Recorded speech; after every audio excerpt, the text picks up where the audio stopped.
মাঝরাতে কোচবিহারে চলল গুলি। তৃণমূল নেতাকে লক্ষ্য করে গুলি চালানোর অভিযোগ উঠল বিজেপি আশ্রিত দুষ্কৃতীদের বিরুদ্ধে। সূত্রের খবর, কোচবিহার ২ নম্বর পঞ্চায়েত সমিতির কর্মাধ্যক্ষ তথা চকচকা অঞ্চলের প্রাক্তন অঞ্চল সভাপতি রাজু দে বৃহস্পতিবার রাত ১১টা নাগাদ ঝিনাইডাঙ্গা এলাকা দিয়ে বাড়ি ফিরছিলেন। ওই সময় গুলিবিদ্ধ হন তিনি। জানা গেছে, কালো রঙের একটি স্করপিও গাড়ি করে দুষ্কৃতীরা এসে তাকে লক্ষ্য করে গুলি চালায়। তৃণমূল নেতার ডান কাঁধে লাগে গুলি। এই ঘটনা নিয়ে শুরু হয়েছে রাজনৈতিক তরজা। তৃণমূলের দাবি, এই হামলা চালিয়েছে বিজেপি। এই প্রসঙ্গে চকচকা অঞ্চলের তৃণমূল চেয়ারম্যান মতিরঞ্জন দে বলেন, এই কাজ করেছে বিজেপি। আমরা দুষ্কৃতীদের শাস্তি চাই। ৪৫ মিনিট আগে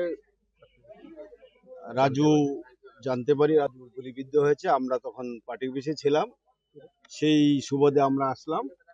আমরা আশা করছি, যেটা মনে হচ্ছে আর কি, আমাদের বিরোধীরা যারা আমাদের বিজেপি দুষ্কৃতীরা ওকে গুলি করেছে, তার পুলিশ তদন্ত করে তার আইনগত ব্যবস্থা নেই, এটা আমরা চাচ্ছি দল থেকে।